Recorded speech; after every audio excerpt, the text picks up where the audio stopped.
relevância de outras propostas apologéticas, como a clássica, evidencialista, do caso cumulativo, etc., à luz da apologética trinitária modal esférica?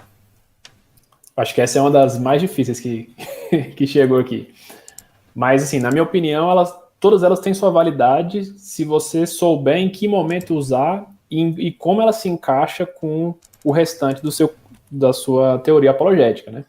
O próprio Van Til, por exemplo, ele não era contra as evidências, ele era contra você usar essas evidências de forma neutra, né? Como se elas fossem absolutas, como se esses argumentos evidencialistas da apologética clássica eles tivessem algum poder de convencimento por si só, assim. Porque para ele, mesmo que a pessoa acreditasse que você achou um Deus ali de alguma forma, esse Deus não era o Deus trinitário, não era o Deus revelado. Era simplesmente um Deus qualquer que você ainda precisaria da revelação para complementar isso. Mas você vê as evidências dentro do método dele, por exemplo, de elas são interpretadas a partir de Deus já, a partir da Trindade, você já parte do pressuposto anterior. Ou você pega a própria ideia do Doiver de que a realidade ela é criacional, assim, faz parte da criação de Deus, faz parte da palavra revelada, né? Ela tem uma lei que é uma lei de Deus ali por trás de tudo aquilo. Então você começa a interpretar essas coisas não de forma neutra, como se a gente conseguisse partir da racionalidade ou das evidências, né, do empirismo, para construir um tipo de conhecimento que levasse ao Deus trinitário. Você já está pressupondo o Deus trinitário para depois interpretar isso. E aí essas coisas têm validade. Porque, principalmente assim, para a gente, internamente a fé, eu acho que elas são bem interessantes. Você não confia ou acredita em Deus por conta disso, mas isso serve como fundamento para você melhorar a sua fé, acreditar mais. A gente lembra aqui de Paulo, por exemplo, quando ele vai falar sobre a ressurreição, né, ele está falando ali sobre o evangelho, como é que foi a história toda, e ele faz referência às várias testemunhas que viram Cristo ressurreto. Ou seja, ele está fazendo uso de evidências, mas em nenhum momento você vê ele falando assim, vocês só acreditam por causa dessas pessoas. As evidências não são o absoluto que faz as pessoas crerem. Elas funcionam após, né? Você já tem a pressuposição, você crê porque foi revelado, você crê porque tem a palavra de Deus, e aí você consegue fazer uso disso. Então, acho que o ponto do Guy Brown, inclusive, de você encontrar o timing, pressupõe que você está encontrando o timing dentro de um aspecto criacional ali da ontologia do Doiver, né? Da realidade, da natureza, de vários aspectos ali, de várias disciplinas diferentes. Ou seja, você está usando evidências de disciplinas diferentes, mas essas evidências nunca são neutras, elas nunca estão ali sem interpretação. Elas sempre já vêm pré-interpretadas pela palavra de Deus, pela lei de Deus. Então, assim, eu acho que muda um pouco a forma como você enxerga essas coisas, mas elas não perdem a validade.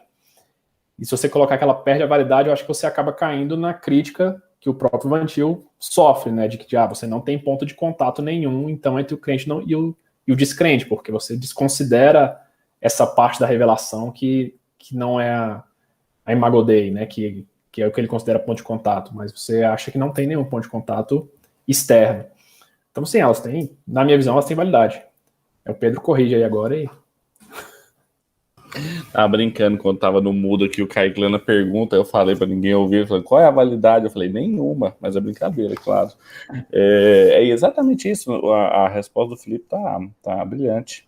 É preciso distinguir essas coisas, dizer que as evidências não têm nenhum lugar. É claro que o Van Til, mesmo o Doiver, a apologética pressuposicionalista, estão enfrentando um evidencialismo, né? Sempre a idolatria da evidência tratada em si mesma, absoluta, de maneira neutra, que o ser humano não é. E isso é revelado nas escrituras, né? O grande ponto é esse, é moldar o nosso modo apologético de acordo com a revelação. Essa é a grande questão. Agora, a gente tem sempre que se lembrar que a apologética também é uma teoria, né? Ela é uma ciência, ela é uma subdivisão dentro da ciência teológica, ciência enquanto disciplina acadêmica. E toda disciplina acadêmica, como a teologia, é uma construção humana. Tem construções humanas melhores e piores do que outras, mas são sempre construções humanas, elas são sempre passíveis de revisão, de defeitos e de melhoras. E a gente dizer que não pode aprender nada com alguém de uma outra tradição é ignorar muitíssimo a graça de Deus em todo lugar. A gente aprende com autores que não são cristãos, quanto mais com autores que são cristãos.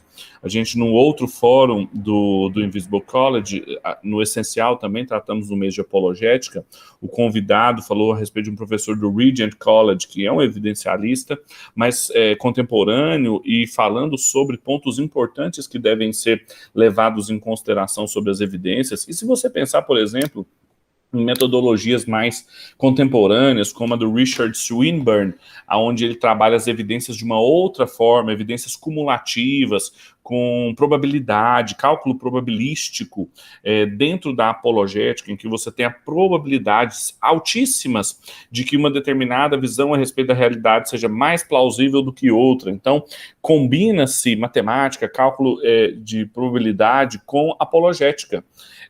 Com a culminação de evidências. Então, o uso das evidências é feito de uma maneira diferente. Então, nós precisamos ser mais sensíveis a isso e não entrar num jogo de soma zero.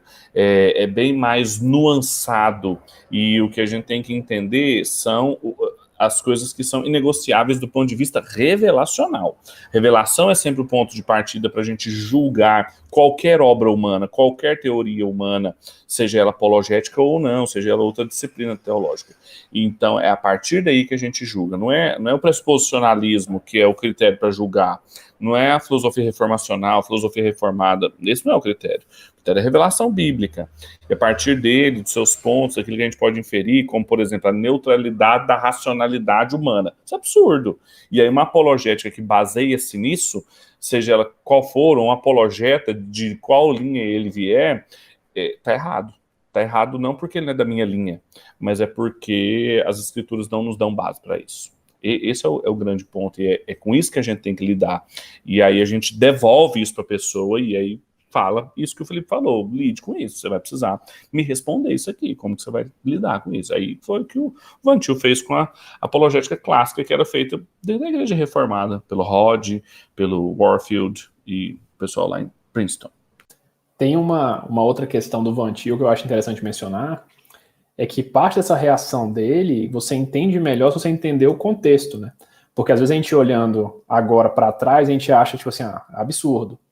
Mas ali, naquele momento, ele está saindo de Princeton, que tinha virado liberal, você tem um contexto americano muito liberal de teologia, com todo mundo abrindo mão de revelação, abrindo mão de qualquer coisa transcendental ali, assumindo, não, beleza, a gente só faz teologia então com evidência natural, ou você cai no sentimentalismo, né? Você vai criando vertentes que todas elas abandonam a revelação, porque a revelação não encaixa no contexto racionalista do momento ali, da modernidade, né? Então, assim, ele está reagindo a isso. E aí você entende a ênfase dele bem clara em, olha, a gente precisa voltar para a revelação. E aí, como o Pedro colocou bem, né? As perguntas elas vão mudando ao longo do tempo. Quando passa um pouco mais de tempo, o Dover está tratando com coisas diferentes, porque as perguntas do contexto dele já são outras. Ele já está no momento em que essa modernidade, que no contexto americano ainda era muito forte, na Europa ela já está decaindo, assim, o idealismo alemão já está caindo, você já tem várias outras teorias críticas dentro da filosofia criticando isso, que o Dover vai se apropriar para criar uma resposta diferente. Então, assim, eu acho interessante a gente pensar também que esses momentos apologéticos diferentes, essas teorias diferentes, elas respondiam a coisas do seu tempo. Então, assim, agora, por exemplo, o método Guy Brown aqui, usando o Dover, essas coisas todas, elas estão muito atuais, para a gente elas são excelentes, assim.